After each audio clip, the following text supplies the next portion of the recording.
Very good afternoon, dear colleagues. Thank you for joining us for this online session on AI in university life, crafting policies for students, staff, and operations.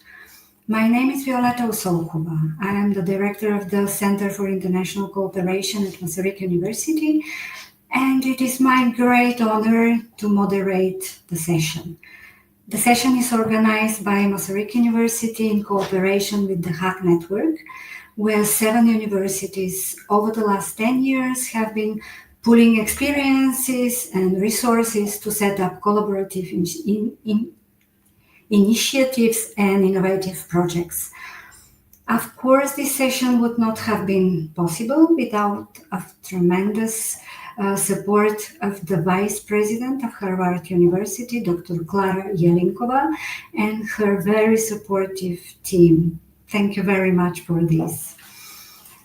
Before starting with the official welcome, I want to give you some practical information. The session, with the permission of the keynote speaker and the panelists of the roundtable discussion, will be recorded. However, it won't be posted publicly, but I can share the link with the registered colleagues.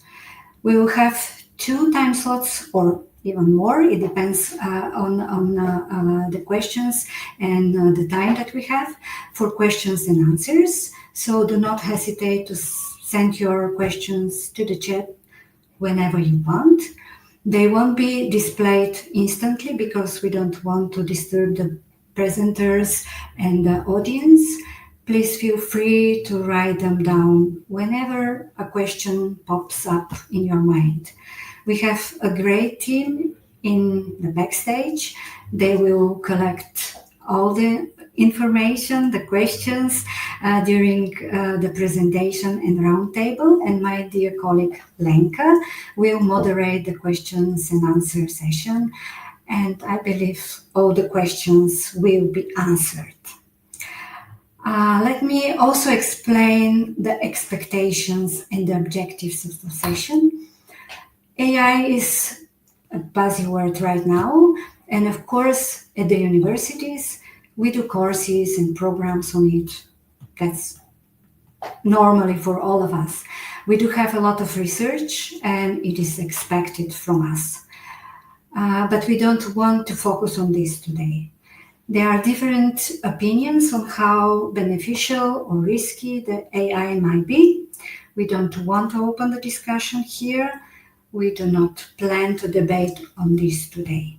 The aim of the session is to discuss the practical aspects of using AI in university life. And I will let you in on a little secret. Apart from my main job, from time to time I evaluate projects for the Slovak National Agency. It keeps me a little bit updated on the different requirements and project possibilities. I use AI very often in my daily work, as it helps me with different administrative operations. Probably those of you who use it know what I'm talking about. When evaluating the projects last year, I recognized that some were written using AI tools or generated through this tool, and some were written by colleagues with all the people's mistake that you usually see in such proposals. And my first thought was that I should give higher points to those who had written the proposal themselves. However, I recognize that there is no specific rule how I can do this. And then shortly after that, during the summer, we were presented, or we had a meeting in New York where Dr. Klara Jelinkova, during a session organized by the Czech National Agency, talk about the policies they have in Harvard to make the use of AI tools transparent and fair, but also somehow controlled. And I thought to myself, this is exactly what we need, not only at the university, but also in many other organizations. So this is exactly what we want to discuss today. How can we craft our university policies in a way that put us not in the position of a goalkeeper trying to ban any use of the tools, but to make us game players, which in my opinion is much more advanced position. Also, let me explain a little bit about the session and the program for today. We will start with Dr. Jelinkova's key presentation, followed by, or during the presentation, we can also have questions and answers. In the second part of the session, the second hour, we will have a roundtable discussion where the experts from the Hack Network will discuss their experiences, best practices, but also concerns regarding the university policy on AI.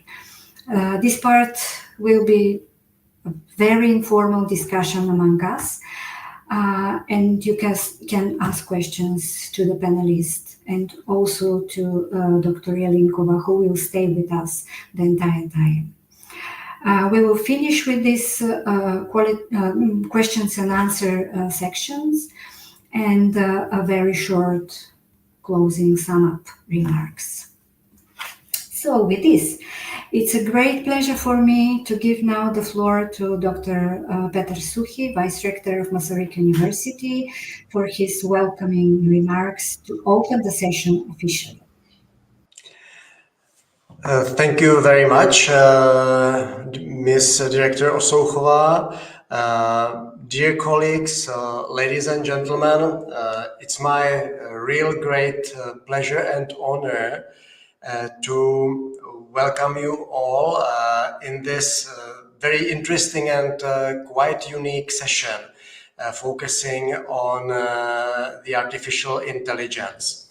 I'm very thankful to Vice President of Harvard University, Dr. Klara Jelinkova, for her willingness to share with us her insights into the issue in her keynote speech. I think that it's quite timely to discuss artificial intelligence in the manner Director Violeta Osochova has mentioned. It's very good to discuss AI. We can take it either as a real challenge, and I would agree that in some way it's been a challenge for us.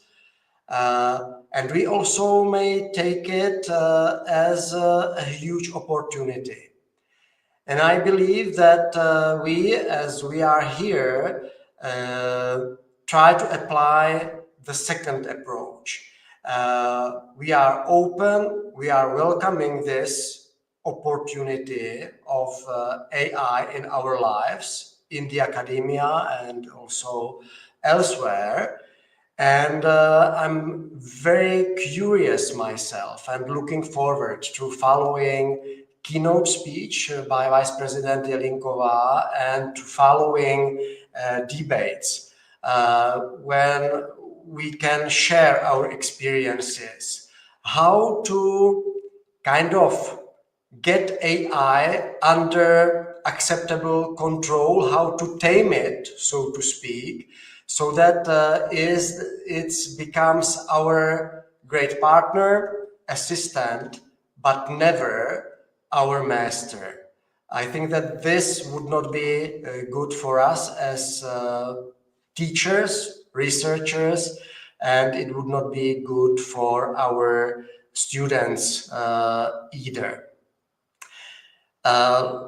In the end of my short remarks, I would like to express my special thanks to Ms. Violeta Osochova, my great colleague, for preparation of this unique session, for her invested energy and dedication.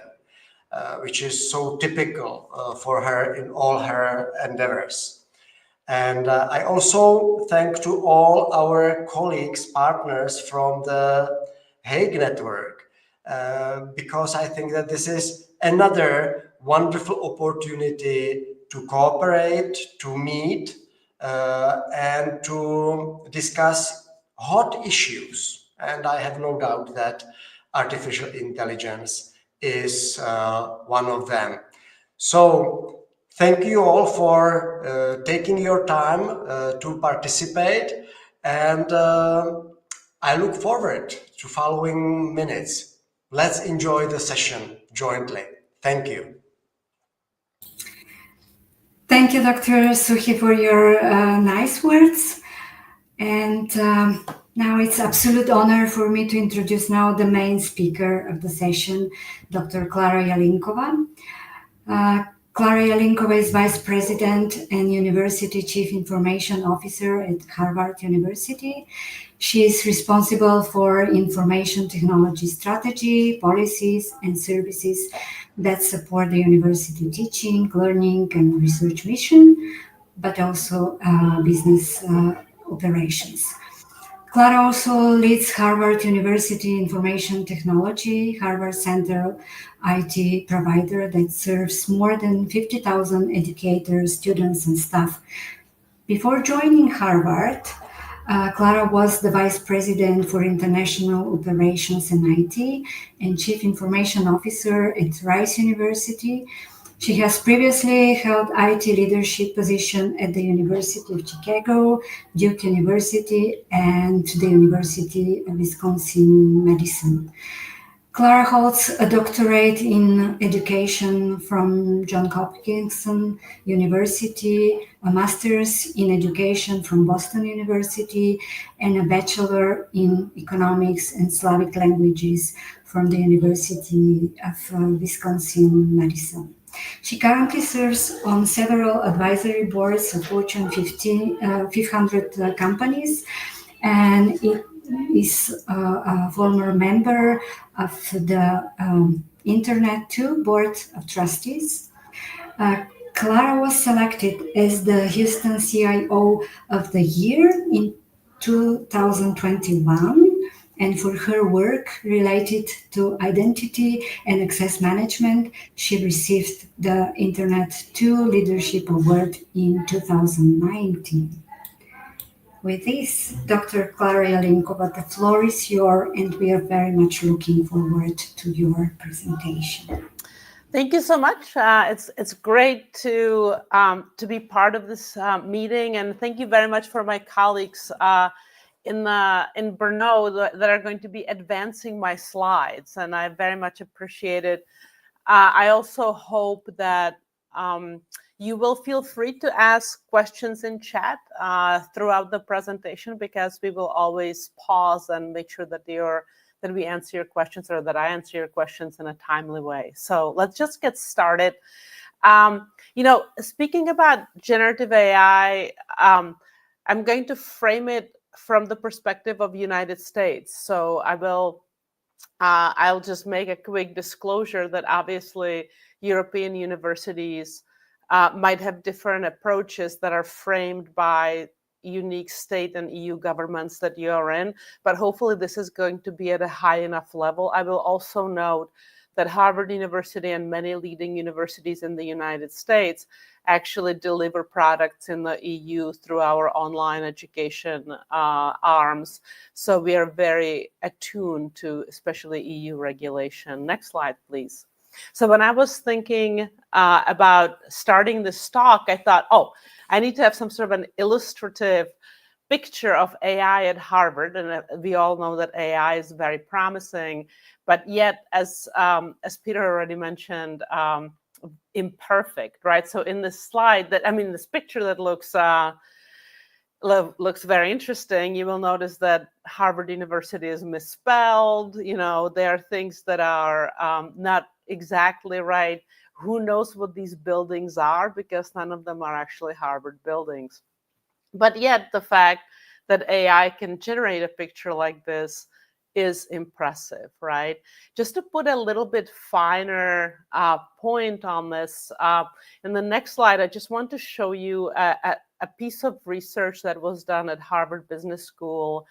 And it's, by a number of our faculty members, Karim Lakhani, who is kind of a leading AI researcher at the business school, that wrote with Marco a very interesting book, which is Competing in the Age of AI, really talking about the exponential nature of how technology is introduced into businesses and how businesses can react to it.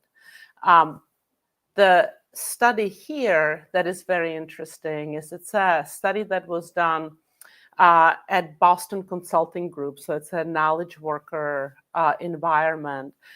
And what the research group did was they took people at Boston Consulting Group that were, producing research and for, client-based research, and they gave them generative AI. So the blue bar is people that did not use generative AI.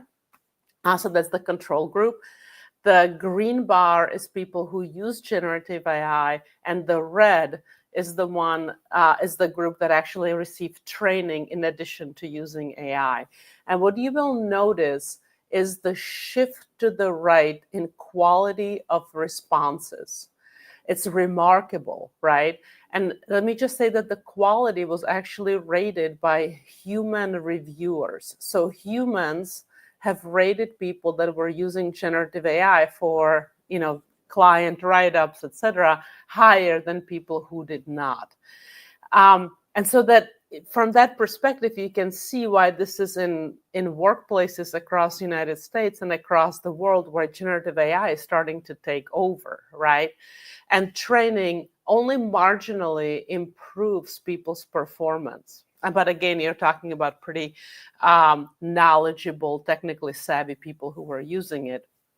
But what is most interesting, if you're thinking about deploying generative AI, is that the people that benefit the most are the people who are kind of at the lower end of the Gaussian curve, right?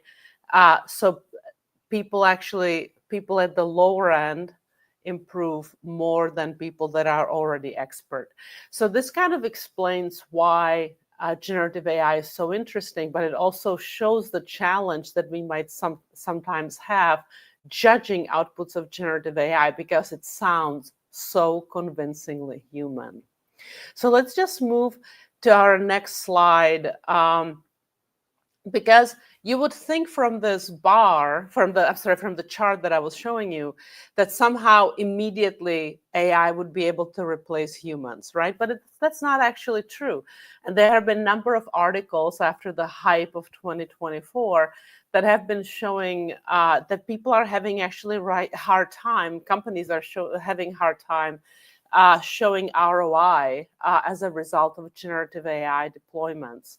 There's a Goldman Sachs article, generative AI, too much spend, too little benefit, right? So, people are really struggling with this. I mean, it's such a promising technology, but how can it be monetized within business setting? And also, how we can put guardrails around it?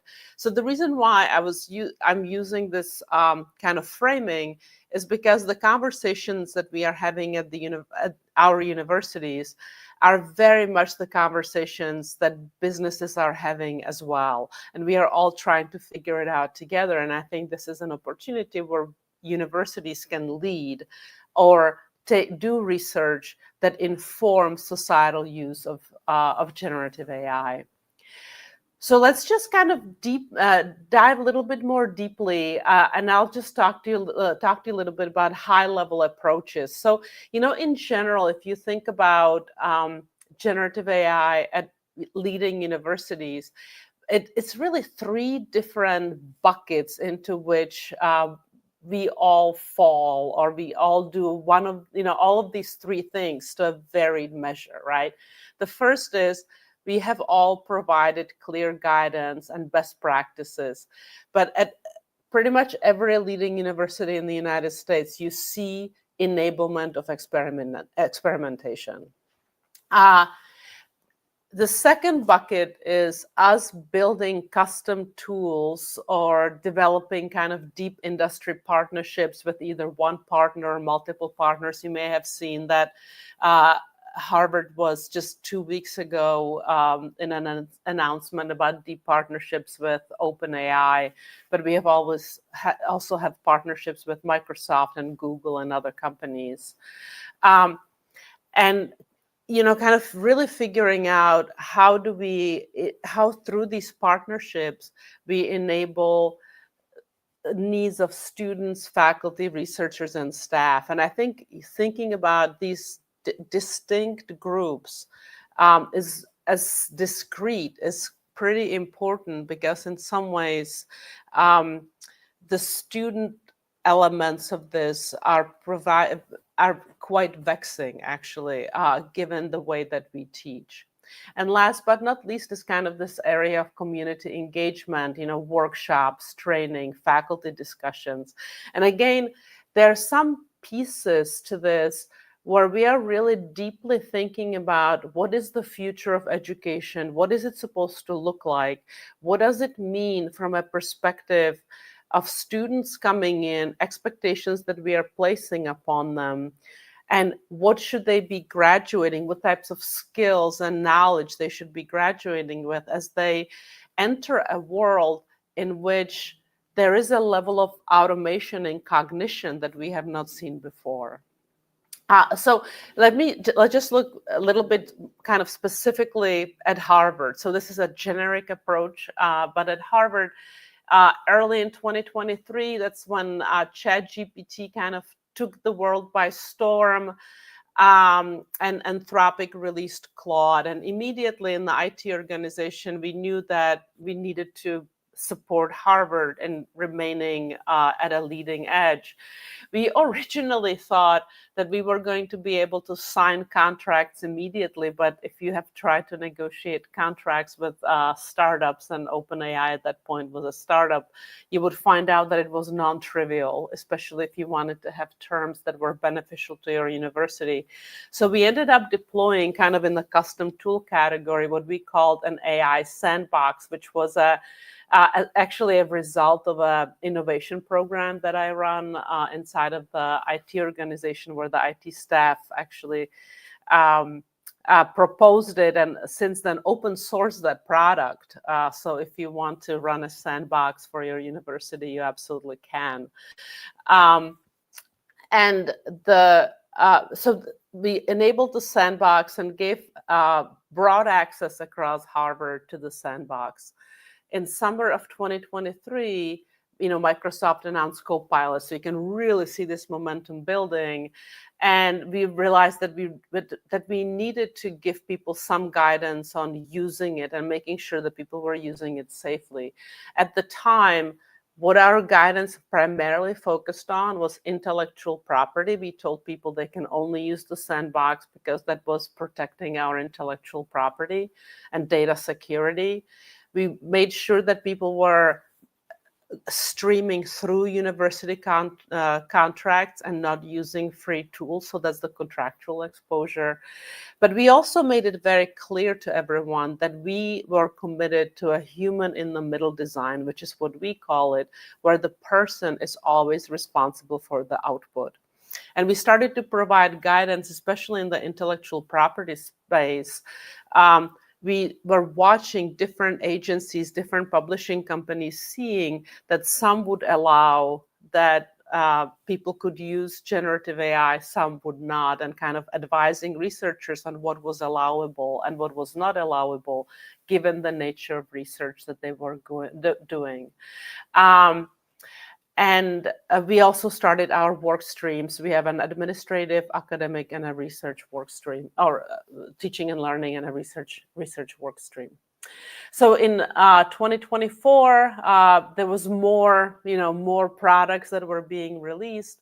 But again, we had broad sandbox available, but we also started to think about how do we spearhead more innovation within Harvard, and we started Milton track where faculty could apply for grants to use generative AI in their research.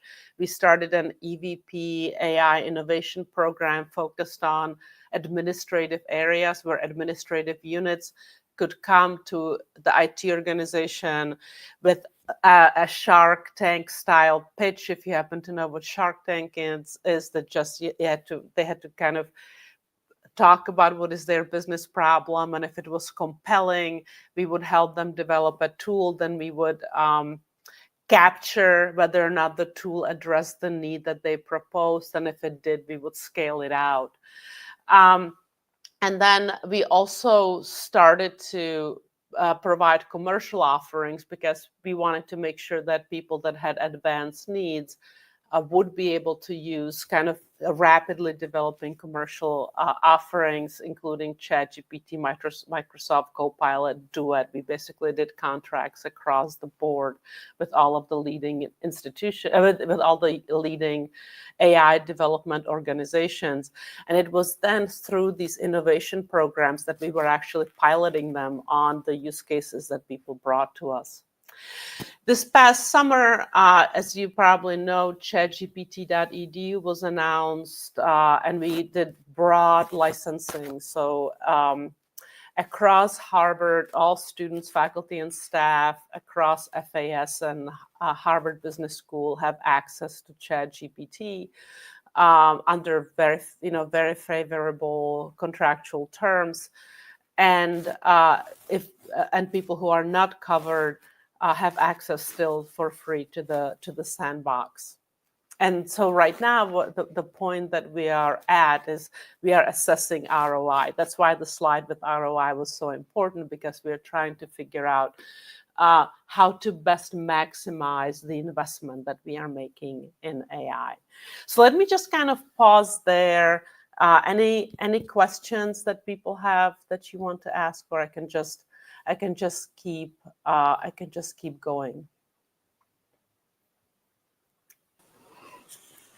Hi, my name is Linka, and I'm just here to read some of the questions.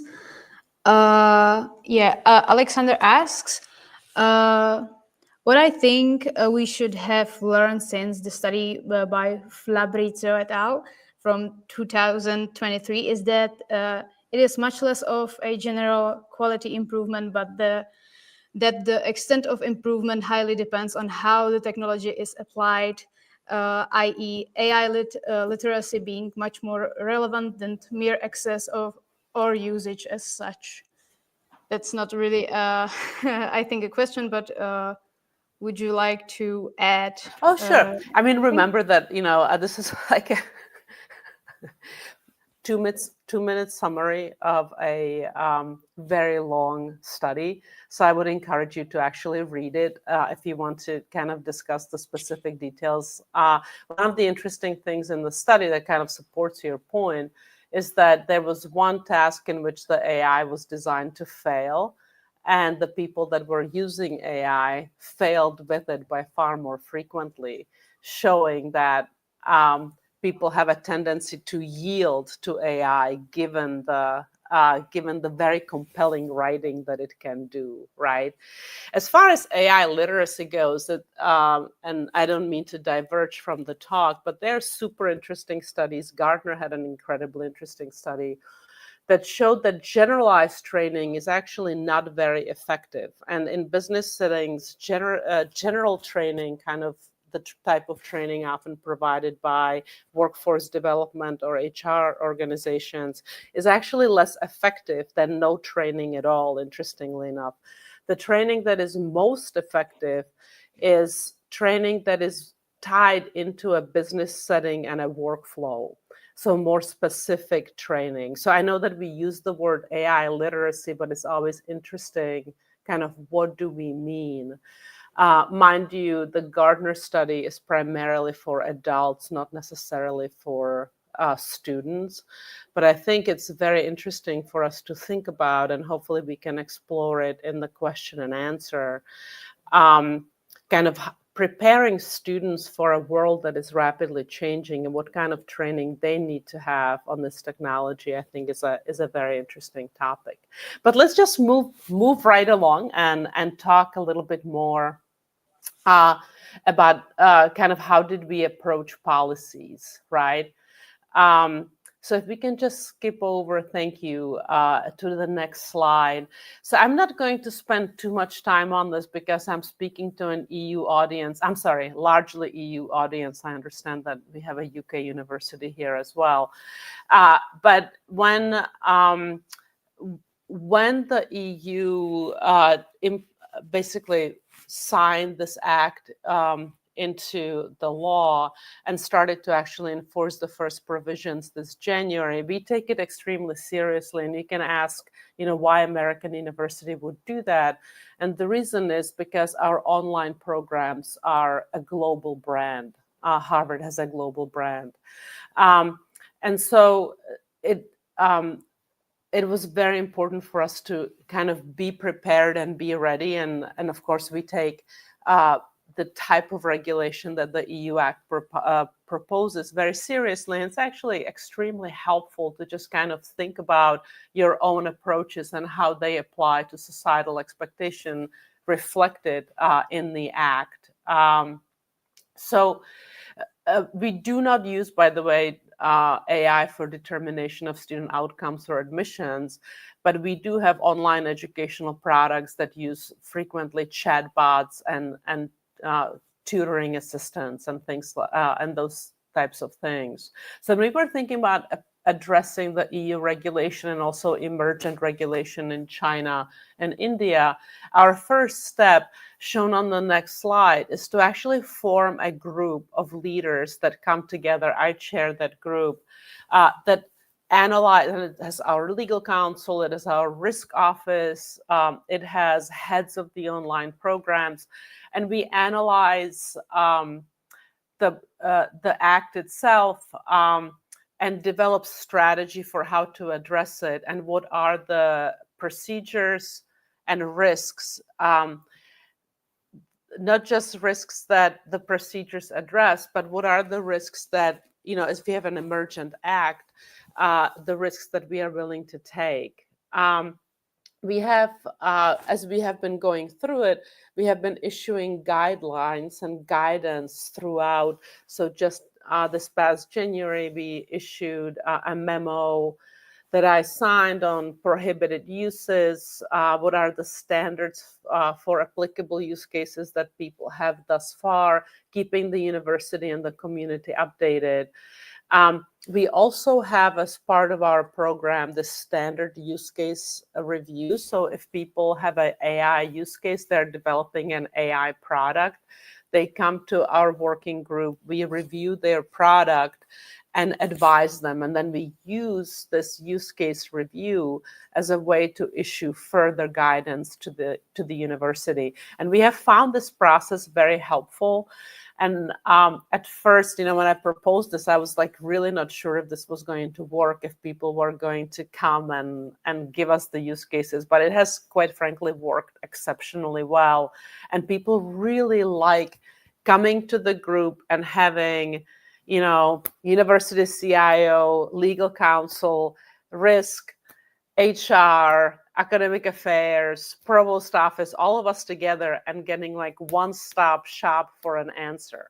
So that has worked really, really well. We continue to really stress the need for human oversight and advice on bias and making clear that, for example, anytime people are using AI products, especially in chatbots, that is actually shown. Making sure that we have standard language that people can insert and those types of things, just making it easier for people that want to develop these products to be in compliance. We are also going through all of our procedures and policies that we have at Harvard and making sure that they are that we are taking AI into an account. and making sure that specific positions, people that are developers, deployers, or compliance officers have additional training on the EU AI Act and regulation available to them. We have a employee training portal through which we kind of deploy this training. And increasingly, we are thinking about making that part of job descriptions as we go through performance evaluations on an annual basis. And then obviously, we continue to monitor emergent international and local legislature. As you may know, in the United States, because we are a federation of states, we often have to deal with multiple state legislative regimes, because anytime you have students from different states that are coming into your state, all of the other state policies come into play. So California has a AI Act emerging, so we continue to follow that, making sure that we have this well addressed. So this is kind of our approach that has worked at a pretty big scale. I mean, Harvard is a quite large university, has worked very well. And so the big products that we have released, other than ongoing issuance of guidance, have been really 3 big pieces of guidance that are shown on the next slide. So again, in the summer of 23, we issued initial guidance. Then in summer of 2024, we provided kind of additional guidance, but we also published our own privacy principles. So we kind of made sure that we started to focus more on privacy, because we thought that was a very important element, emerging element, especially in the EU AI Act, privacy and bias. And then just recently, we did regulatory compliance prohibited cases in the EU Legislative Act. We have also, by the way, taken a very hard stance on recording through AI bots if they're not licensed through Harvard, because of suppression of open inquiry and free speech, because when people are being recorded, they're much less likely to speak their mind, and this has become a very important element. Having open inquiry is a very important element of the environment that we want to create. And then obviously continue use case review. So enabling innovation at Harvard, let me just give you a few ideas of what we have done, if we can go to the next slide. So I talked about, we have this teaching and learning work stream, research work stream, and administration work stream. I'm lucky to be on all of them, and make it, and really assure that we have a comprehensive view. There's a investment in schools that's actually happening, especially the Innovation Fund in HMS and FASNCs. In research, I would be remiss to not mention the Kempner Institute for Data Science and the Harvard Data Science Initiative, which are actually leading development of AI models. And I already talked about the funding opportunities. The funding opportunities are either directed at researchers, like in the Milton Fund AI track, or they are directed at students. So the Generative AI College program is an innovative program where faculty propose issues or things that they want to work on, and we match them with engineering students or students that have AI training or AI interest, and the students develop the products jointly with the faculty. It's incredibly popular. It runs in the summer in a form of an internship. And we have also made for the research side, investments in pretty substantial hardware infrastructure to make sure that those who are developing open AI models have the GPUs and the hardware that they need. And on the administrative side, we had these innovation program, the Emerging Technology and Innovation Program, the Executive Vice President Artificial Intelligence Innovation Program, again, focused on administrative areas. And then we also manage multiple communities of practice, which are practitioners across Harvard that are working on the same problem, like HR people, finance people, development people, bringing them together and providing reports that we are then surfacing across Harvard so people see how generative AI can be used, and also areas where it does not work. And we have found, going back to the point, that the training in the communities of practice, working with others that are doing similar job to yours, has been more effective than generalized training. Next slide, please. So we have kind of these two modes of investment, right? So this kind of broad enablement, everybody has access to an AI tool, and then kind of these designed programs where we are developing tools for specific issues. One of the things I will just say, because we are currently in the examination of ROI, when we do the general deployments, it's much harder to quantify the ROI, the return on investment. While when we do specific applications, we capture the ROI as part of the design. And this is something I think institutions will have to think about, especially as we are all working with constrained resources. Next slide, please. So let me just give you a few academic examples. So we have actually on the academic side, we have a library on our AI website on ai.harvard.edu, or sorry, harvard.edu/generative AI, where faculty record themselves in videos and how they use AI in teaching and learning. These are just 4 examples of many that are there. But what you see here are students using chatbots to teach the chatbots about mathematics, for example, or analyzing case material and providing insights to students by course-specific chatbots, the using chatbots within restrictions in a physics course. I'm sorry, in a programming course. The only kind of constraining the use in that case for the students to using the chatbot instead of a collaborator, a student collaborator. So that's Professor Chong. And then asking students to co-develop things in AI and then critique the AI, which is Professor Cook.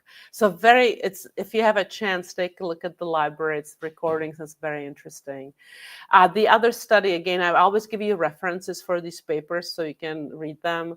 This is very interesting study that was done on one of the tutor bots, the course-specific tutor bots that was done by Professor Keskin and Kelly Miller, his collaborator, where for a physics course, they were using chatbot and saw a very remarkable improvement in student learning and student engagement compared to traditional methods. And this is another kind of an example of a compelling reason to really explore AI more broadly. If on the research side, what we have seen, if we can just, great. And I'm sure that you have heard about this, but that you have had similar research use cases on your campuses. But in bioengineering, again, through Kempner, which is our AI research institute, kind of developing sequence structures. I mean, really applying AI and developing custom AI models in the groundbreaking ways. But even beyond kind of computer science or science in general, what we have seen was just really interesting research or scholarship-based use cases, like recreating Shakespeare's Lost Play using AI. Just kind of in humanities, usually we don't think of humanities in this context, and we have seen faculty do just incredible things. And then on the administrative side, we really are focused primarily on kind of how can we take, if you will, cost out of running the institution. If we can just go to the next slide, please. Whether it is for customer service ticketing, automating more things. We are using actually, and what I wanted to show you is the number of tools that we are using in order to achieve the outcomes that our administrative units want, whether it's, again, customer service ticketing. We had healthcare chatbots that were, again, human in the middle design, but a consultative tool, because we run Harvard University Health Services, which provides healthcare. Summarization and extraction of materials, and kind of reunion customer service, kind of a chatbot. But one of the things that we do, especially with these custom-based tools, is compared to the kind of broad making ChatGPT or Sandbox available, we actually really try to understand the problem that the person is trying to solve and applying the right tool.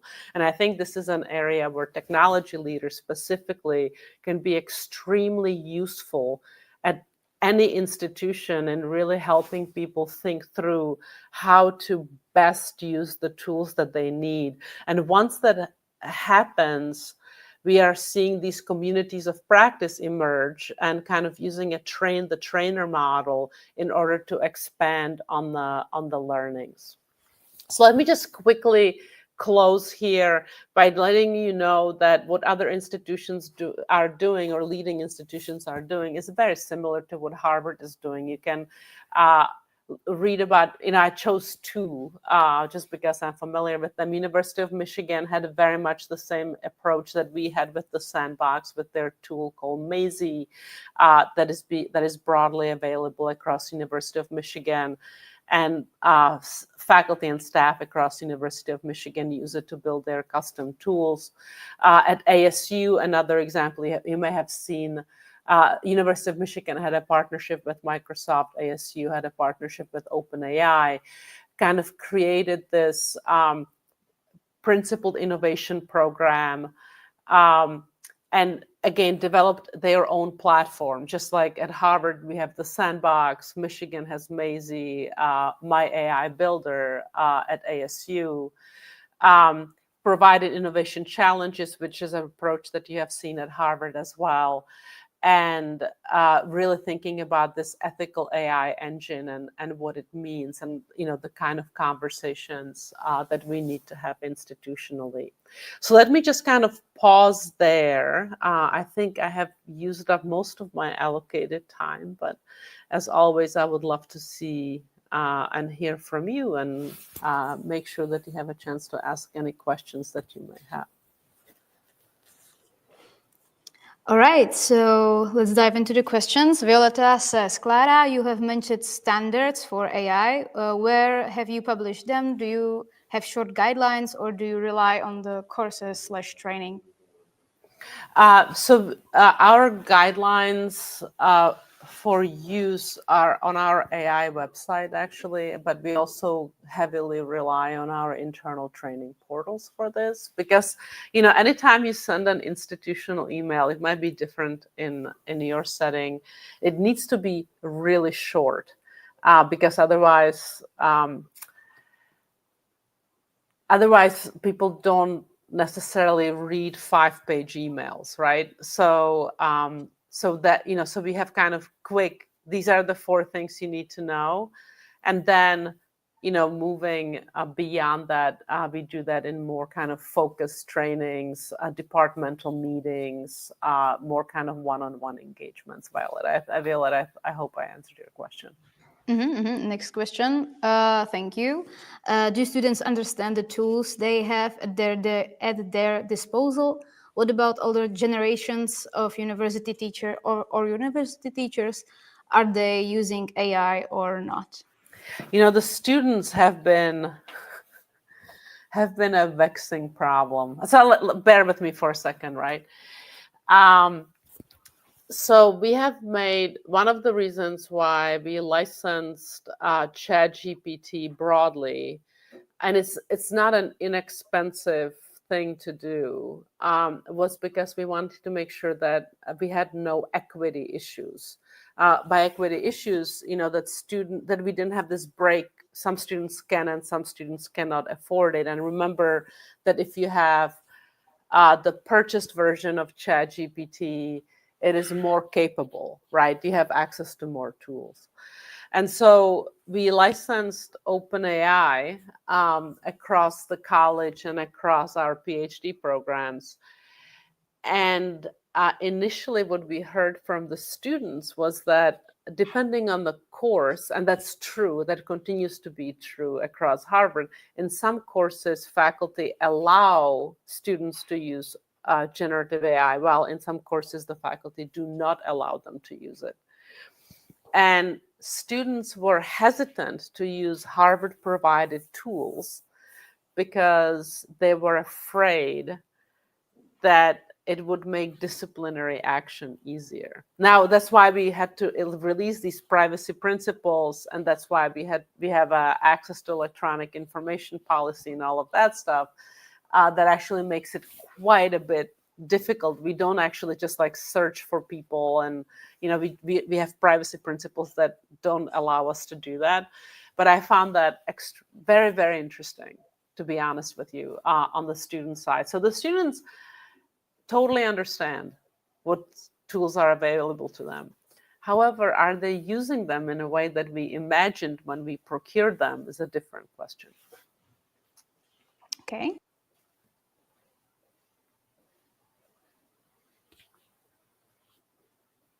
Lenka, you appear to be a black box at the moment.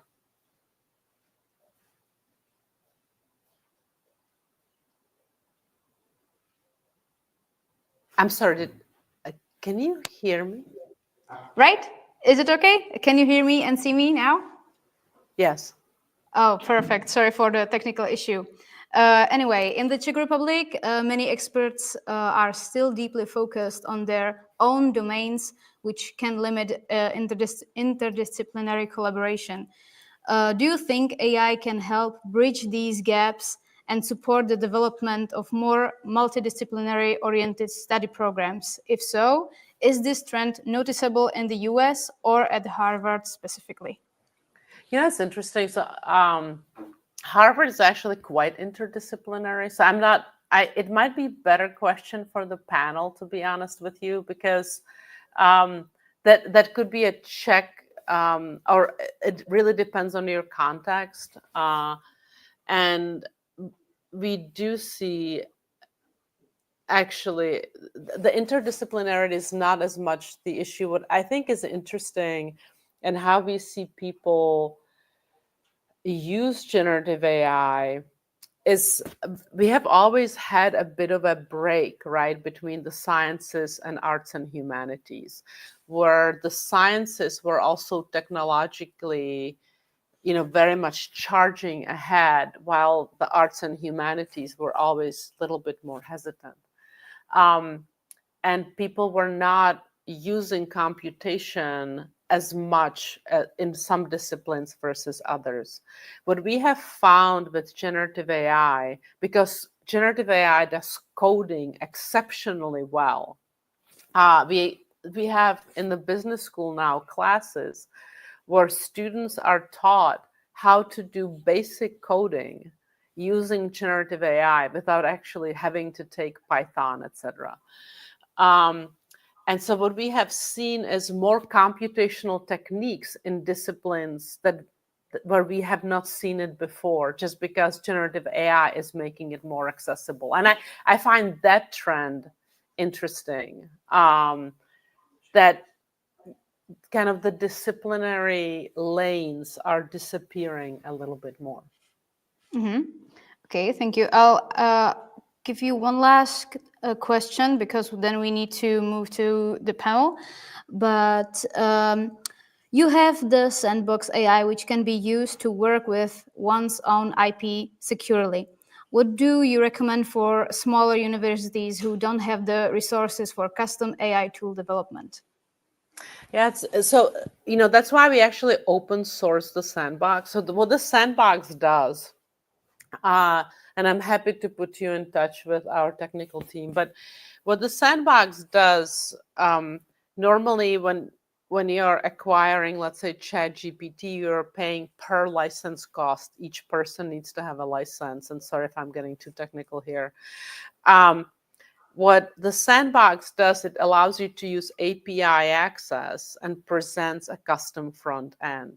The API access is significantly cheaper. And you can also use negotiation to try to get open credits or free credits for use of the tool for your university. Some of the firms have been actually quite generous in this way. So if you have a Microsoft contract, for example, you can use the Azure ecosystem in this way. So by using the sandbox and a custom front with an API backend, you can actually reduce the tool usage significantly. So right now, we have more people obviously using the sandbox, just because the sandbox is primarily focused on academic, than the OpenAI ChatGPT licenses. So the ChatGPT licenses are primarily focused on academic use. The sandbox is primarily on administrative use. And even if you're a groundskeeper at Harvard, you have access to it, right? And the cost is like less than a 10% of buying licenses for a much larger number of people. So there are ways to do it that I would be happy to connect you with the right people. Great, thank you. Thank you for your presentations and for the answers. Now we'll move to the panel discussion. Let me give floor to Violeta, who will introduce all the panelists. Violeta, you have your microphone off. Perfect. Thank you very much. Thank you, Klara, for the very interesting presentation. And thank you all for your questions. It was interesting to listen, and I still think that we will have enough time to discuss the rest of the questions that were probably not tackled now. But now I would like to invite all the panelists for the second part of the session, and we will discuss topics and search either for the best practices, I don't know, or experiences that have not worked well so far at our universities. So probably it will be an advice to avoid them for the future. As this is a live session, I'm personally curious to see what we will discover at the end. And as I said, the session will be now very informal, and I hope that everyone will be okay with this. If we share all the experiences, good or bad, with our AI experiences.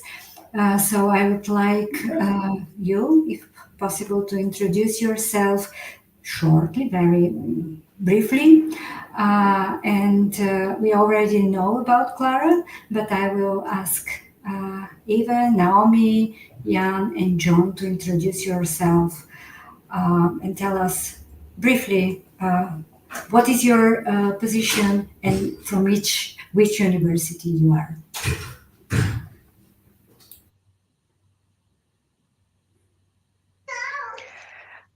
Would you like me to start? Thank you very much for having me. Is that all right? Can you hear me? All right. Okay, perfect. My name is Naomi McLaughlin. I'm a research associate at Rheinval University of Applied Sciences in Germany, and I'm responsible for AI and teaching and learning within the Center of Academic Development and Quality, which we also call ZFQ because it's in Germany. Thank you. Thank you, Eva. John Hill, Head of Digital Learning, so a member of the University of Derby Generative AI Task Group. So some of my background in this work, we've helped put in place the University Generative AI Code of Practice and put a lot of effort into training and the focus on supporting academic practice as a key area of responsibility.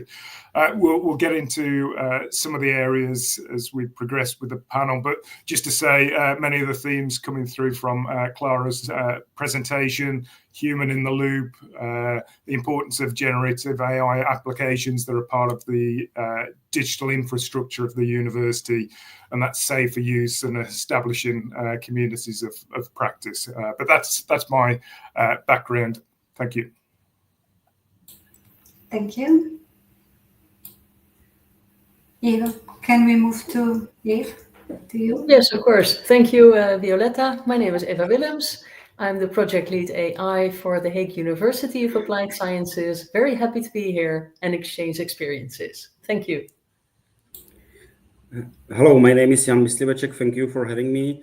I'm a director of IT Institute at Masaryk University, and we are responsible for providing most of the IT needs of the university, including some of the AI tools. Thank you very much.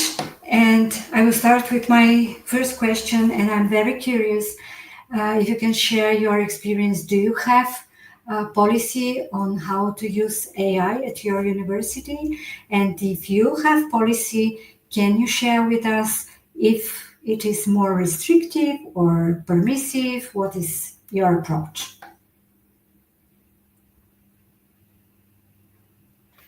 I'm happy to lead on that one, Violetta.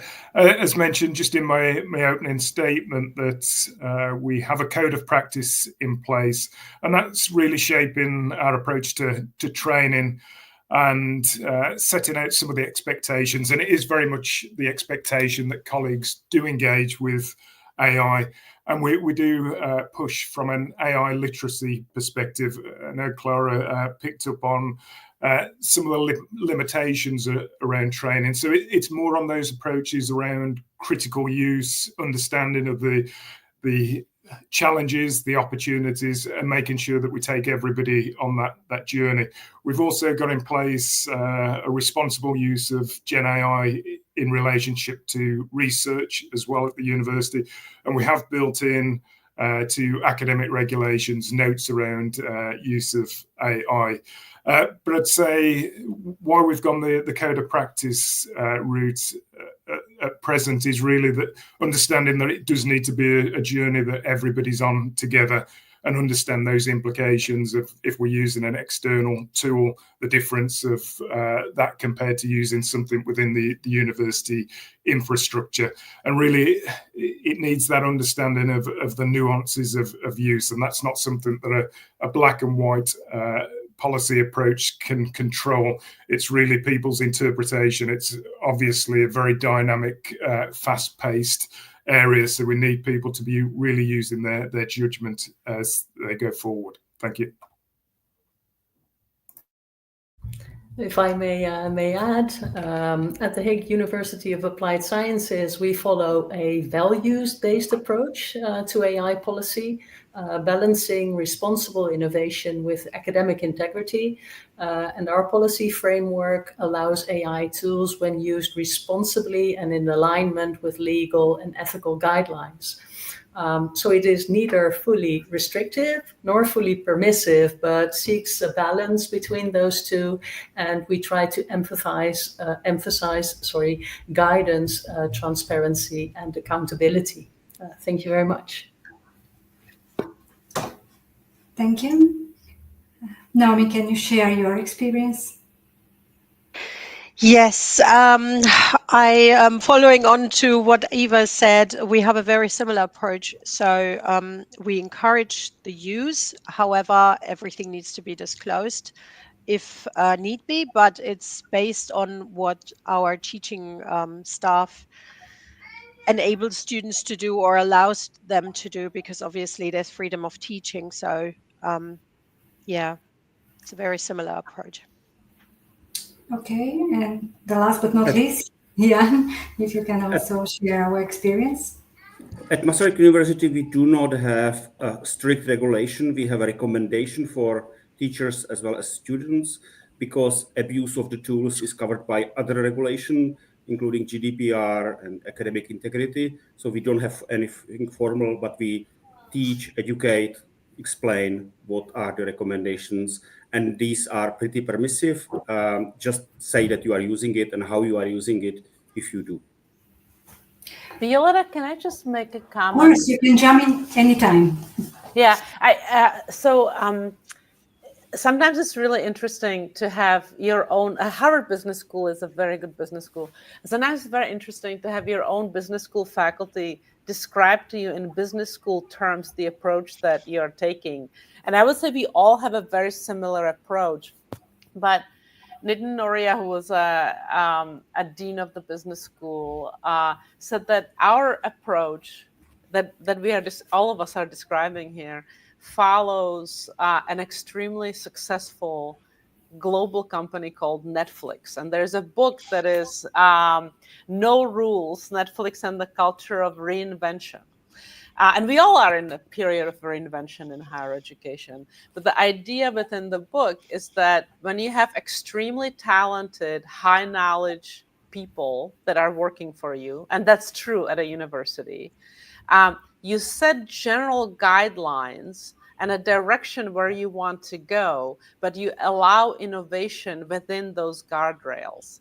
And so for me, when I was at a leadership meeting and he was explaining to me what we were doing in a business school, I thought this sounds so good, So I just wanted to share it with you because I think it's really important that we kind of think through the fact that there's never going to be this kind of. It's very difficult to have a restrictive policy on a technology that is so rapidly developing, but the culture and the culture element and the guidelines are just so important. And you heard, John, Eva, Naomi, and Jan talk about that. So anyway, I just thought you would find that interesting. Thank you very much. This was also similar to what I had in mind as a question to John, particularly because you mentioned this community of practice. That's absolutely great, and it should be each university. But do you think it is enough to share our experience, at least how I understand community of practice is where people share their experience, their best practices.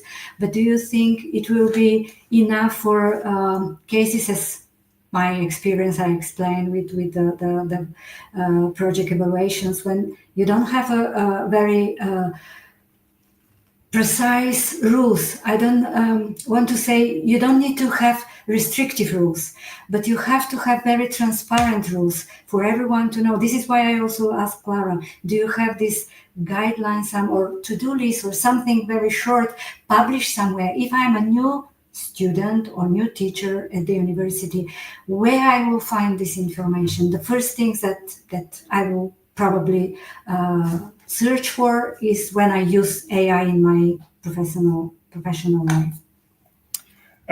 Yes, to answer that, the communities of practice are just one element, really. So that's fantastic to have those communities in place and colleagues that are coming together. And it's part of the question around disciplines coming together as well. We are seeing it is really as a catalyst of bringing those different conversations together. So it's part of those big opportunities that the AI landscape is. It can be a catalyst of the things that we want to happen anyway, such as those disciplines coming together and looking at innovation.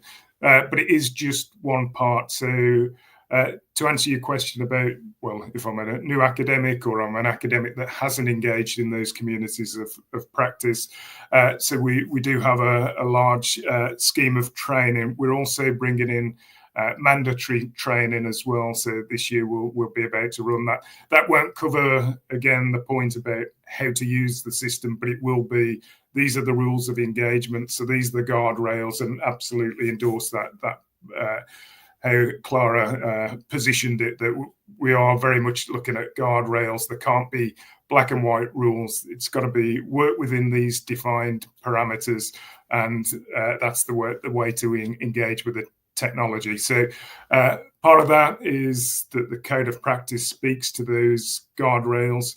To the point, the question around where's the guidance in place. So we do have a dedicated intranet site with all the different rules-based FAQs of what we shouldn't do, how we can use the tool. So yeah, the community of practice is just one element of a much richer provision that colleagues can engage with.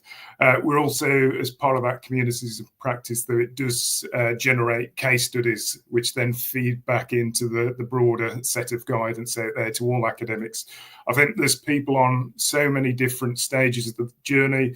There's people that got a great understanding, really pushing the boundaries of their disciplines, and then there's people still very much new to the technology. So seeing those different case studies from different disciplines really gives them an understanding of where the applications and probably ultimately back to that question of return on investment as well. If we're putting that training in, are we seeing the benefits come through from an academic practice perspective and also the efficiency of the work based? Thank you. Thank you. Viola, I can just say, I don't mean to dominate the conversation, but, and this might be uniquely American issue, but we still do expect students to read the syllabus. Okay, so every course in the United States has a syllabus, and every syllabus in Harvard, at the college, has an AI policy in which the faculty member specifies how AI should be used within the context of the course. We have like 3 different models, but I just want to, sometimes we focus very much on university-wide policies, as John pointed out. They're always going to be broad, but within a course, within an instruction, faculty, at least in the United States, have a lot of academic freedom, right? Where they can actually say, this is how I want you to use AI within this course. And so that kind of illustrates the general into the specific. And we will never be I don't think Harvard will ever be in a position where the university is not giving freedom to the faculty to manage their classroom and classroom technology in a way that they find best for their instruction and their pedagogical approaches. So I just wanted to mention that, because the specific elements we expect especially for teaching and learning, to really occur in the syllabus. Could I just quickly respond, just to echo that we've got a similar process in place.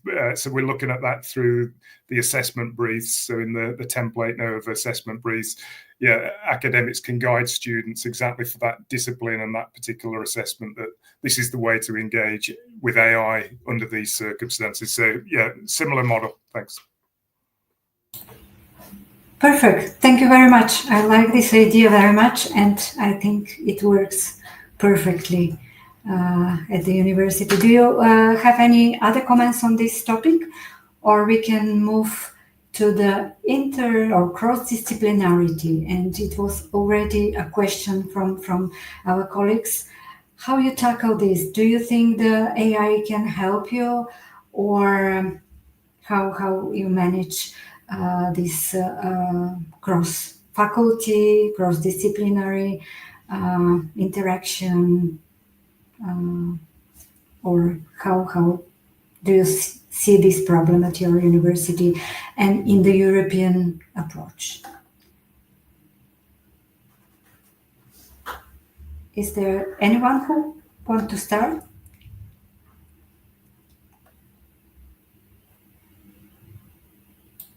I'm happy just to go on, Eva. Okay, thanks, John. I'll start. Little reluctant, maybe because, anyway. How do we tackle the cross-disciplinary subject? We involve a multidisciplinary team, basically. So we have, which is a advisory team to us. So educators, ethicists, IT specialists, legal experts, all kinds of people are in our advisory team to ensure alignment across faculties. And additionally, we conduct workshops and pilots to increase engagement and build consensus And we always keep our core values in the back of our mind when we do things like that. And our core values are connecting, caring, and curiosity. And from that, we can derive all sorts of values that guide us when we don't know what to do specifically, because the field is changing so fast. So when we are making our policies, we have a risk of them going outdated really fast. So that's why we talk to each other periodically and see if everything is still up to date or if we have to change anything. Thank you.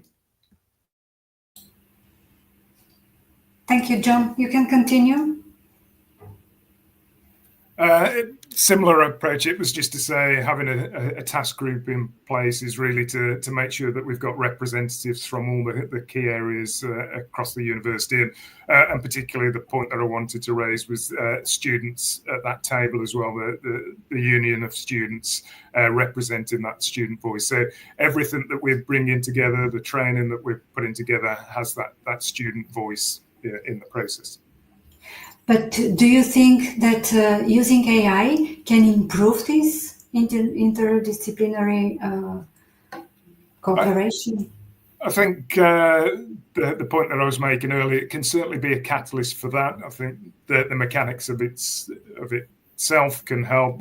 Klara was making the point that it brings the capability of some of the coding applications into other disciplines as well. So we've had that example, but I'd say for me, it's really about that catalyst of bringing teams together. We are seeing, so we put on lots of formal training in this space. That's part of my responsibility at the university, but we are seeing academic groups setting up their own activities and engaging across different disciplines. So it's more that, yeah, it can spark that interest from different groups and bring them together on a shared journey of looking at the power of AI and how they can use it. Thank you. Any other comments on this? I just like to add perhaps that it's fostering a collective responsibility. It's not one person's approach or one person's knowledge. It's everyone's specific area of expertise perhaps that comes together in a policy and also comes together in developing it further in, how we are able to apply the usage of AI. That's my comment to this, I guess. At Maastricht University, we also created a kind of a group that was used to discuss whoever and how they are using AI, but I don't see much effect on interdisciplinary cooperation yet. Thank you. And I want to ask you, how do you handle AI-generated content in academic work? Do you treat it like a tool or source or a collaborator? And I will ask first Jan, because I know that we as university are very strong in having different tools to recognize or to handle the plagiarism. So do we have something similar for AI-generated content? No, we actually don't. And there were attempts to create something that would generate or test whether the work was generated by AI, but I think this is still an open question in general. So I'm curious what the others do. Turnitin has tried as a big company and not succeeded. So I wouldn't. It's very difficult because the field is moving so quickly, right? So the automated detection is just. I thank you for your honesty, because I was going to be super impressed if you said that you had a tool that worked 100% of the time. Is that similar at the other universities? Yes, could just agree that we haven't gone down the route of AI detection, not convinced of the capability of the tools. And ultimately, it becomes an arms race as well. If we do see the creation of the tools that can detect effectively, it's only going to be one step further along that those tools are circumvented. So yeah, we just see it as an arms race that we can't compete in. So I know that there's a small number of UK institutions that have switched on the Turnitin detection tool, and they're using it as a prompt in some ways for further investigation if it does detect something, but it's not something that we'd endorse. We're aware of the false positives that can be returned by tools such as Turnitin. So yeah, just to agree, we're not using AI detection. Thank you. Any other comments on this? Well, at the Hague University, we also found out there's a lot of false positives and false negatives, and also based on the country you are from, you run a higher risk of becoming alleged to plagiarize. So it's not really inclusive, and it doesn't really align with our core values, I guess. But I do feel it's very important to, for example, give people guidelines on how to do it in an ethical, responsible way. Thank you. Thank you. Naomi, do you want to add something, or it's similar at your university as well? Yes, it's very similar. We've actually last week discussed the possibility of encouraging our teaching staff to change their approach, or at least adapt their approach into testing, so that it's less written based and less enables AI usage in terms of producing work for the student, and for example to go towards presentations, for example, or to have a one-to-one discussion. Obviously that's not possible with every course and not with every module, and it also depends on the field of research, or where it needs to be applied. But in general, we try to encourage other ways of testing the knowledge of the students. Yeah.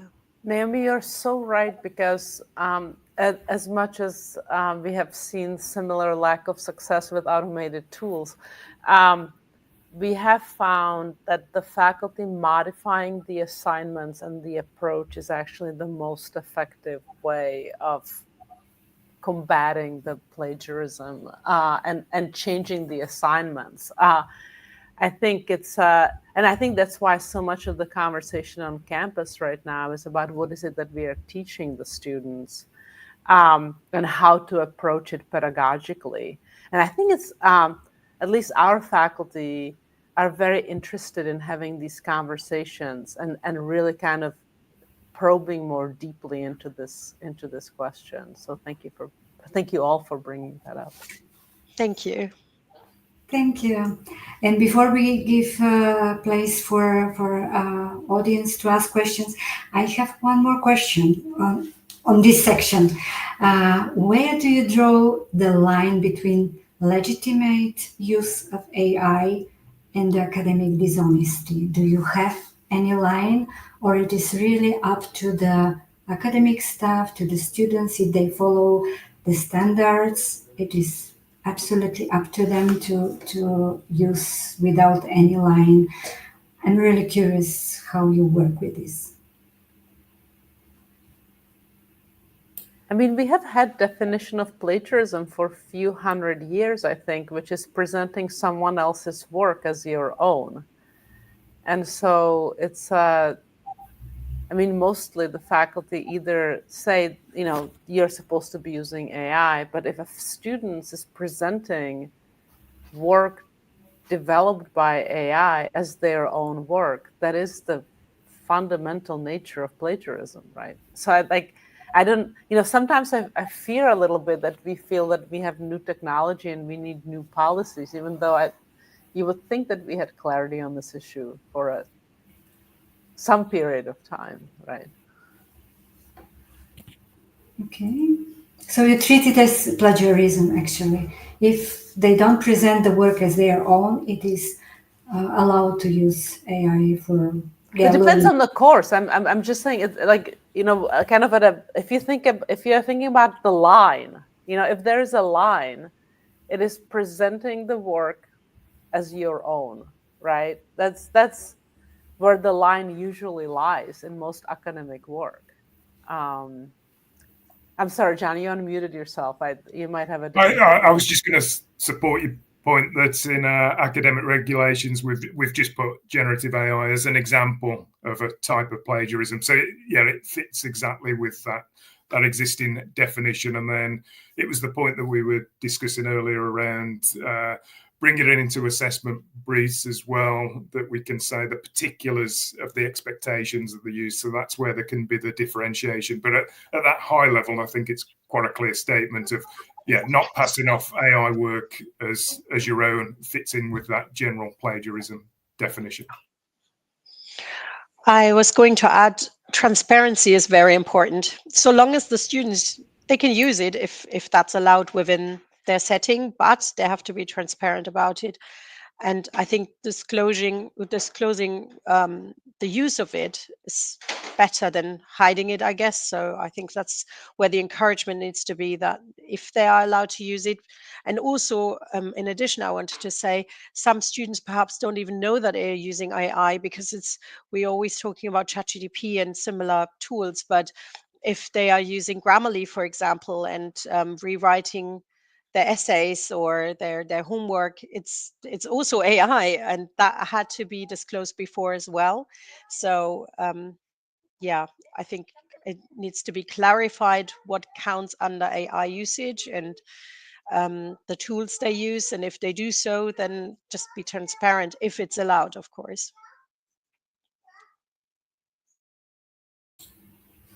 Thank you. If you don't have any other comments, I will ask Lenka to open the questions. Yes, of course. So first question, quite interesting. Are you preparing students for new careers that might be created by AI-powered world?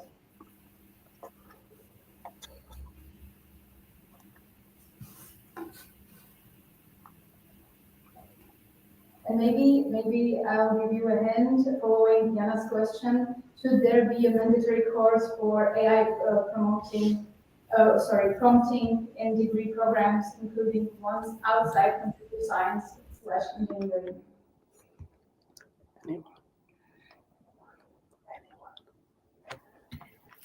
I'm happy to pick up the first question, if we could just return to that.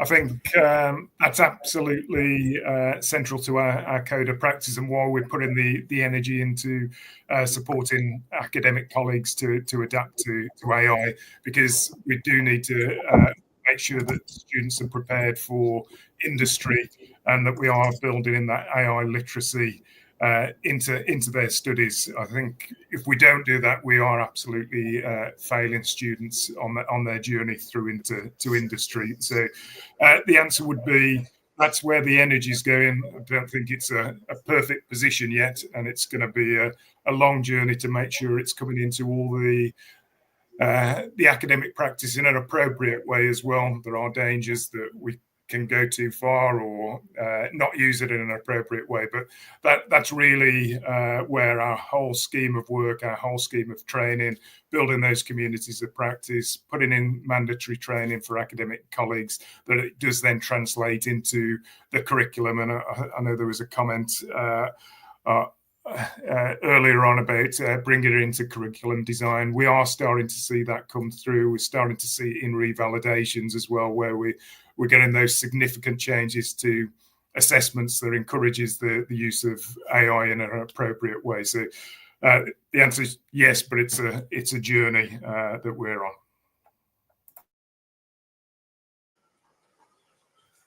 Okay, thank you.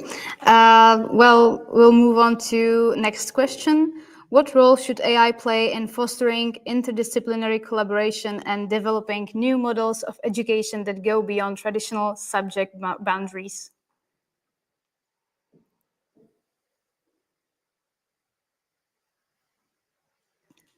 Those are quite hard questions, but don't be afraid and go ahead. You know, one of the things that has been just interesting to watch, and this might be totally US specific, so I know that my fellow panelists will keep me honest.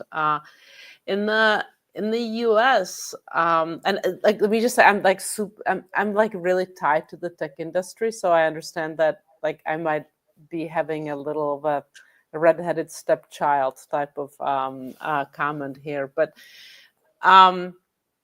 we have seen kind of, especially in the IT, kind of if you think about the Silicon Valley culture, kind of this ongoing conversation about the value of education, and is it really worth it? And this might be only kind of a US specific issue, just because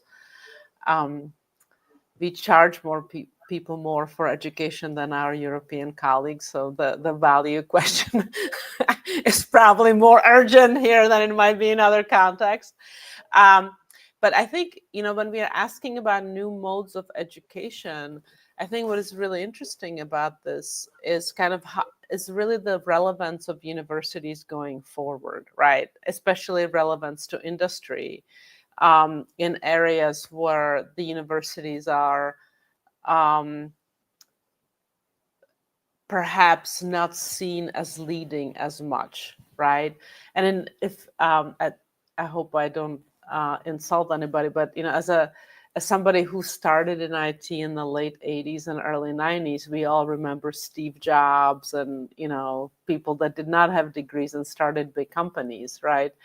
And so I think one of the things that we are really starting to look at again, right, even though it has been in our vocabulary and in our offerings for a long time, is kind of these thinking about how online micro credentials that are AI powered can actually be helpful, and how can we use almost like a subscription. This is just a very high level conversation we are having, and I know that we are all colleagues, so I'm disclosing it, but this idea of does subscription model to education post-graduation make sense, right? So instead of coming back every 5 years to take 3 courses, how about subscribing to the content that we are generating, whether it's articles, micro kind of, we call it a mini case at Harvard Business School. There's a case and then there's a mini case, kind of like 15-minute segments. And is that potentially a model that is going to emerge? This is very early conversations, and again, I would love to hear what other people are thinking, but it's just this kind of idea that and we have been having it ever since COVID, right? Is that the long duration courses may not be what the future needs. And again, very nascent conversation, but since you were asking about models, that would be an example of where we are thinking that maybe new models might be emerging, and it's partially driven by this whole ultimately at the very, very high level, the question of ongoing relevance of education and our current model to the society. I don't know if my colleagues have thoughts on this.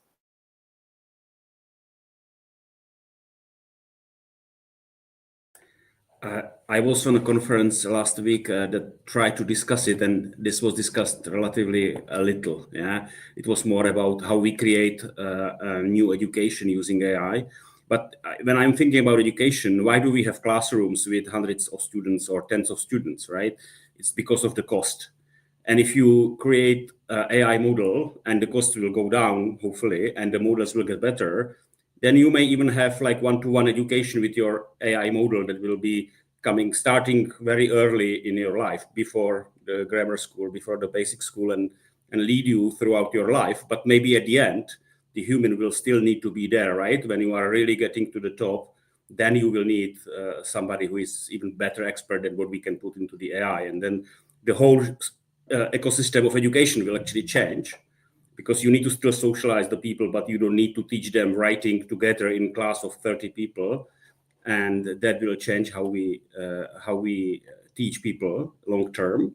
But maybe the AI will not get so good, right? So it will be just a tool that we use like today, or maybe in a few years, but it will not get better. And then this doesn't happen.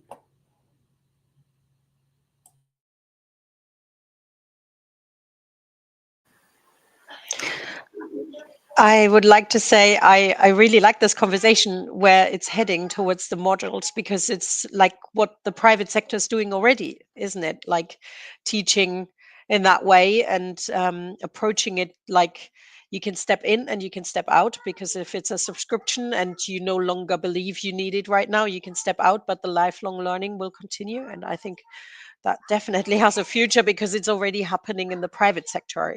I think in the academic world, it's probably a bit slower, hence why it hasn't happened as much yet. But there are some international universities who are already offering, perhaps not focused on AI as much, but in a similar approach, that you can subscribe to certain, lessons or sessions, if you will. So I think this is great. I can only concur, Naomi. We see the same thing as at the Hague University. And in our educational vision, we're trying to work towards 2028 to more personalized and flexible learning paths for our students, where they can select basically the modules they want to follow to become a better person. Thank you. Okay, thank you for your answers. Although we have more questions in the comment section, I'd rather move to Violetta's questions, sorry, because of the time. So Violetta, the floor is yours. Thank you very much. Well, what I wanted to discuss with you, and Klara had this in her presentation, is the risk. Do you see a risk of over-reliance on AI in learning, and how do you counteract it? What is your opinion, your strategy, how you assess the risk in teaching, in learning, in research? What is your opinion?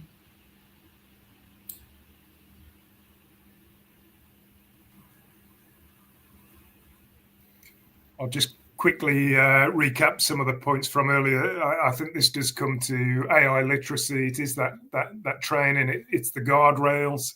I think those are the key points when we're thinking about risk. It's the education of colleagues, making sure that they're engaging with it in the right way. Absolutely, there's a number of risks with the engagement with AI, and particularly any over-reliance. We've had that key phrase, I think it's we term it human in the loop. I think Klara was human in the middle was the term used in the slide. So it's echoing those absolutely key points, that responsible use, thinking about the data protection implications, thinking about intellectual property as well. So I think we have touched quite a bit on what's going to help us address those risks through the appropriate guardrails. Thanks. Violetta, at an uber high level, right? Uber high level. One of the issues that we are all struggling with is the opaqueness of the models, right? I mean, you put something in, something comes out, but you don't know how it comes out, which is very different than the technologies we have had before, which were much more rule-based. They were more predictive. This is much more probabilistic, right? And I think the interesting thing that is, and why we all have this human in the loop model is because you need the human to take a look at it, because if you cannot explain the result, right, that means that you cannot validate the result. And I think part of the reason why you're seeing the prevalence of this model is because we are not willing to accept the risk of the opaqueness of the model, right? And so kind of this explainability of the AI, I think in some ways there's going to be, from just a regulatory perspective, there's going to be kind of the technology itself is going to start little bit running out of steam unless the explainability or the transparency of the models can be addressed in a way that is going to make humans a little bit more comfortable. And I think that's, I don't know that the industry is quite, from what I have seen, I don't think the industry is quite ready to open those models. But maybe, you know, DeepSeek and Chinese will do it for them. Who knows, you know? But I think it's going to be fun to watch. Can I ask you something about that, Klara? Did you have like a quality mark or something like that for the models that are available to students and staff? There are certain ones that we choose based on quality response. And actually, there are quality models that already exist that you can deploy yourself. But there are certain models that just simply don't produce the level of results that we would recommend. And that's so in the sandbox, we only use certain models, not all models available. Clear. Thank you.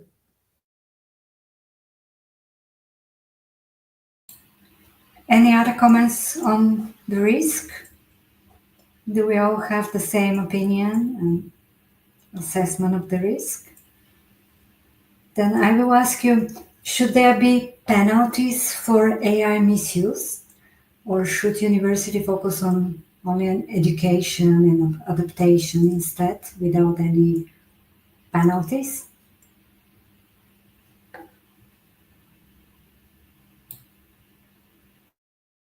Well, if students plagiarize, they get ad boarded, right? I mean, I'm sorry. So there's that. I don't know if that answers the question. Maybe I just don't understand it, but I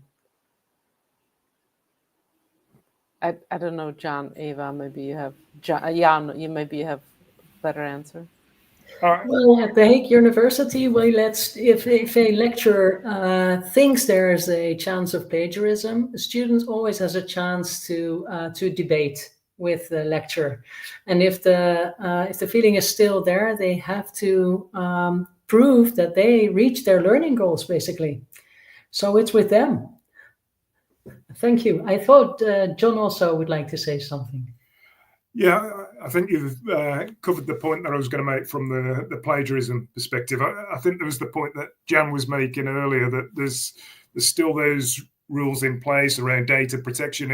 If we do a major transgression and put a lot of personal data into one of these systems when we shouldn't, then there are consequences for that. It is going to be a data breach. So I think a lot of the standard policies that we've got in place still apply to this technology. I think there is one more aspect to it, right? The first one is when people don't tell that they are using AI, they hide it. And that's what we discussed. The second one is they do admit it, they cite it or whatever they are supposed to do, then the result doesn't make sense. It's wrong, right? Then, of course, it's a problem of the student. They should check, they should use critical thinking to verify the sources, like a lawyer that uses the AI argument relying on court papers that don't exist, right?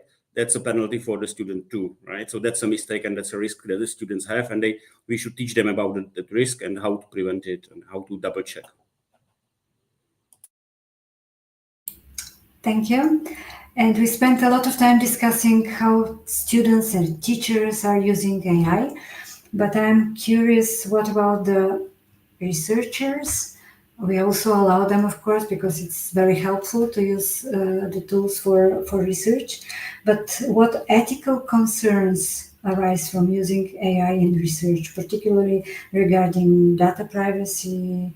How do you deal with this? Do you have restrictions here, or how you work with this topic?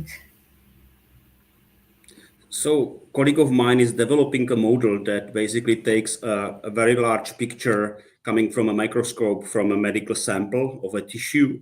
And based on that picture, they tries to identify the areas where the cancer could be, right?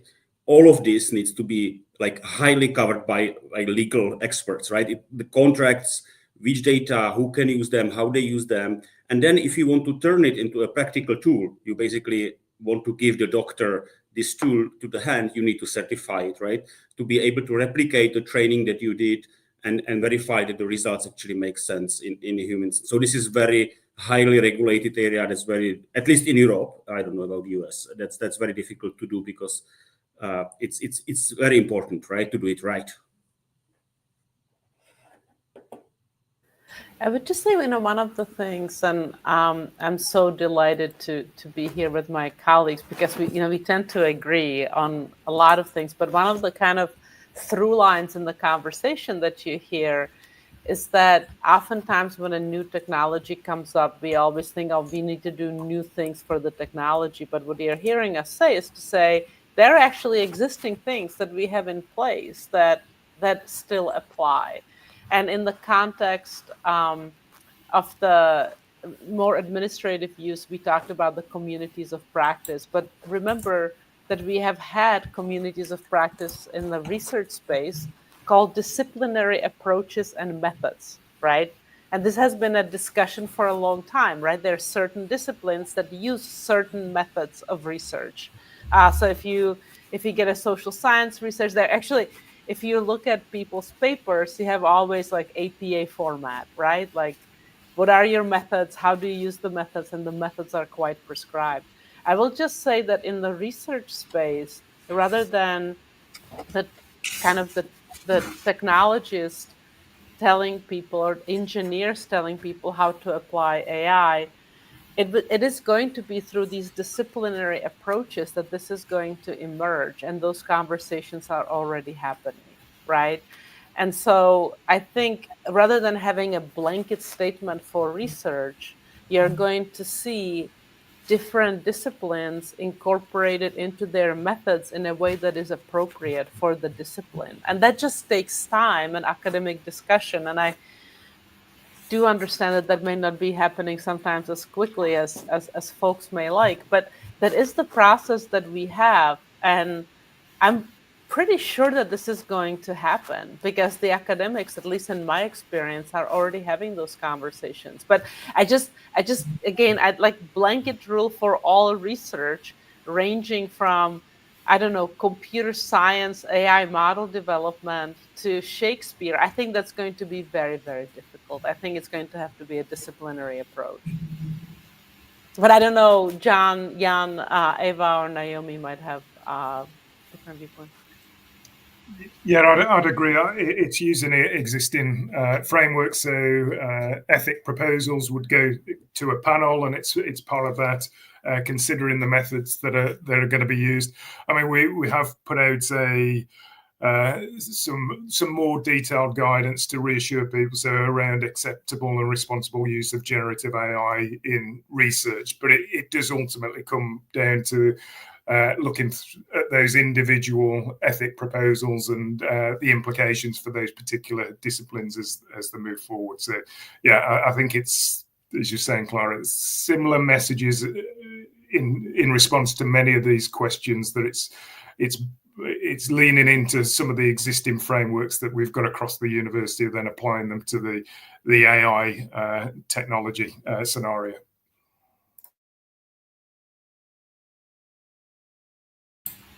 Thank you very much. I do have many other questions prepared to ask you, but I'm afraid we don't have enough time to answer them. So I will ask Lenka if there are some new questions. If she wants to share them, please go ahead. Yeah, we can briefly go through some questions. For my students, AI-generated output is currently very fleeting and is used on a short-term project-based basis. Do you already carry out archiving in order to create blueprints for evaluating AI, e.g. by comparing different tools, LLM models, etc.? Or do you think this is not necessary for your own specialist areas? Would you leave this to the AI experts and see yourself as a pure user?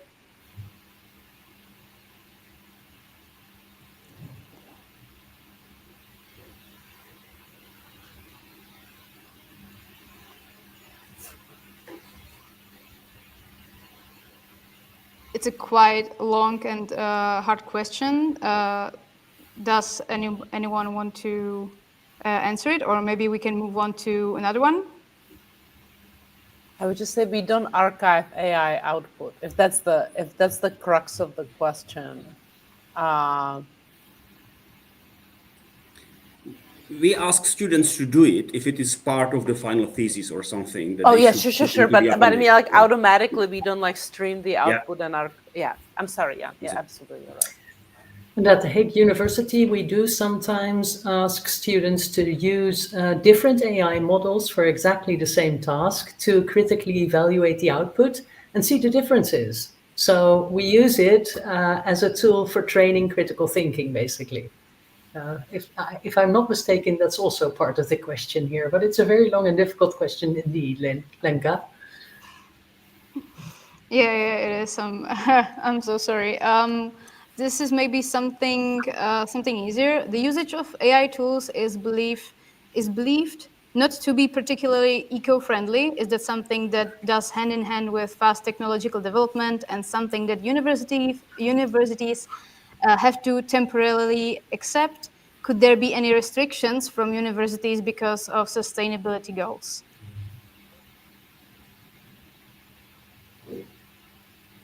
Well, as the Hague University, we have clear goals on sustainability. So that's why before we give access to AI tools, for example, students, but also colleagues have to have a course in prompting, for example. So they don't use 30 prompts where, for example, 4 prompts would suffice if they were adequately trained. And we look at the sustainability of models for the entire product life cycle, so for training, but also for deploying them. And we try and use data centers that use green current and stuff like that. Thank you.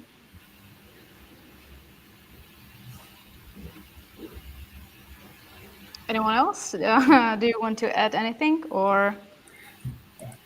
Just to share, so we share information and research around the debate. I think it is a debate in the sector around the usage and the impact on the environment. So it fits in as part of the materials that we share about that AI literacy of colleagues needing to understand, and part of that responsibility of using the tools. But I'd fit it again into a bit of the guardrails of please enter into this world of using the technology, understanding some of these implications. I will just add, so we have a group, cross school group that's called Sustainable IT, and they do education in this space. And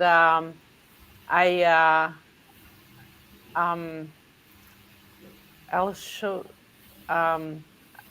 if I could, I can, but they produced this really nice slide that basically had writing a 100-word email with ChatGPT-4 consumes a 500 milliliter water bottle, 7 full charges on an iPhone Pro or Max, creating ChatGPT-3 used 4.4 million liters of water, or like they kind of tried to put it in kind of things that people understand, but also to give people idea that there's no green technology, there's only less brown technology. I mean, it's like that's the fundamental problem, and just kind of educate people in realizing the cost. And I thought that was particularly effective because it wasn't kind of categorical in your face. It was, if you're using AI in a certain way, this is relatively how much it is costing. And I just thought it was I thought it was clever. We just for us it's more about raising awareness, even though just like other institutions, we have ESG goals, partially because we also are in a coastal area, Cambridge, Massachusetts. So it's a very urgent issue for us. Okay, thank you. I'll move to a last question because we don't have that much time. How do you balance enthusiasm with critical perspectives on AI? Let me assure you, we have no shortage of critical perspectives amongst our faculty.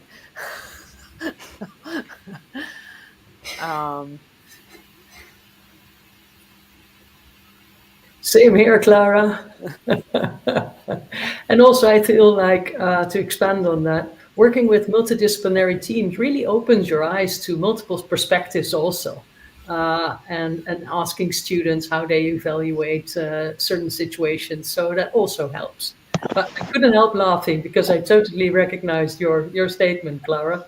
Thank you. I agree. I think there's a wide variety of acceptance of AI or digital tools and technology and advancement. So yeah, I think the balance is there already, just a bit naturally, I guess. Okay, thank you. I'll use just this 1 quick minute to encourage anyone who's watching to ask anything and comment on anything. Use the comment section, please. And now we can move on to some of the last questions from Violetta. And that's it for me now. Thank you very much. I don't think we have time to ask another question because you see we are almost at the end. I wanted initially to sum up the session, but there were so many topics, so great ideas. So I will leave it up to you to make your sum up for yourself. And I want to use the last minutes to thank you everyone for being here with us. Thank you for being so active in asking questions, but also thank you all the panelists for their for sharing their experience and a very interesting opinion and suggestions. I think there will be something for everyone to take away with us. For me, it's really clear that the perfection is not a lifestyle.